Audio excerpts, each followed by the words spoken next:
It's Monday. Come on, come on. Don't do it. Don't you dare press that snooze button.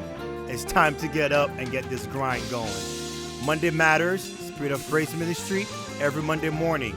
Today, it's a pleasure to introduce to you guys Pastor Jamie Francis. If you need to reach him and know what he's all about, check him out on his Instagram page, crossroadsclothing_CR. Let's get into today's podcast, family. Hello, I'm here to speak, particularly today, on a particular verse or passage of scripture in which I find particularly important. And so I'll read so you can hear. It's 1 Corinthians 2, and it reads, "And so it was with me. Brothers and sisters, when I came to you, I did not come with eloquence or human wisdom as I proclaimed to you the testimonies about God. For I resolved to know nothing while I was with you except Jesus Christ and him crucified. I came to you in weakness and with great fear and trembling. My message and my preaching were not with wise and persuasive words, but with a demonstration of the Spirit's power, so that your faith may not rest on human wisdom, but on God's power." I wanted to express how important the scriptures makes it seem, or you will say highlights the importance of the glory going to God. And so much so that in today's time we're so accustomed to being attracted to the very things that deceive us. We desire speaking that is eloquent, full of wisdom. We desire to hear these great stories and persuasive words, and there's a way in which we now become so enticed by the very speaker and not so much about the very God that we're coming to hear about. And what Paul was saying, that is, I want to remove everything that detracts, or you will say diverts the attention from Jesus Christ. I don't want to focus on ability or what I can do, but all I am concerned about is to know Jesus Christ and him crucified. And so he came with the very weakness, you would say, and great fear. It was like as if the only thing that is supposed to compel me to change, the only thing that is supposed to move me is the very words of Christ, is the very crucifixion of Christ, and it's the very demonstration of his Spirit. And so that your faith is not built upon a man, but on God's power.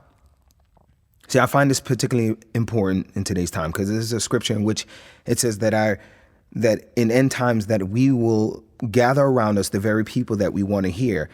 And so we will gravitate to the people that say what we desire to hear. And it's our itching ears. It's almost like we want somebody to scratch our itching ears. And so we listen to people to be fulfilled instead of wanting more of Christ, wanting more of the simplicity, which is just him, the simplicity, which is just this movement of the Spirit, and not so much all of the things in which we do to dramatize it.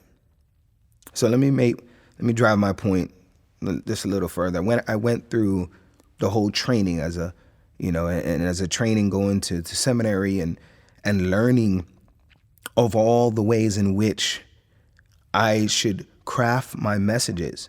And there's good intent, because we're so caught up by so many distractions. We have movies, we have sitcoms, we have television shows, and so there's so much that is grabbing for our attention that when we preach, we have to find ways to be crafty to almost get you to pay more attention to the content. But I felt in many ways I was trying to gain your attention, that the Spirit alone should be drawing and not me. And so my desire for you is this: that you will seek God for yourself. That means that you will come ready to read your word, come ready to enter into the Spirit, come to God without all of the necessities of these other distractions and a desire to be persuaded or a desire to be entertained, but that we will come to you almost say to a time in which we are solely just satisfied with hearing of Jesus Christ, his crucifixion, his power, his Spirit, and be moved solely and only by that and that alone. God bless you. And I hope in many ways that you will seek him as your all instead of being distracted by so many other things. God bless. Like what you heard, right? What I need you to do is 1, subscribe to this podcast. 2, share it with somebody. Don't be greedy now. 3, I need to join SOP's social media family. Instagram, SOP_Ministry HCL. Facebook and YouTube, SOP Ministry HCL. Get our original songs available on all streaming media. You want to give us a financial donation to help push this cause forward? We appreciate that. Send us that cash app at $SOP Ministry HCL. Be blessed, family. See y'all next week.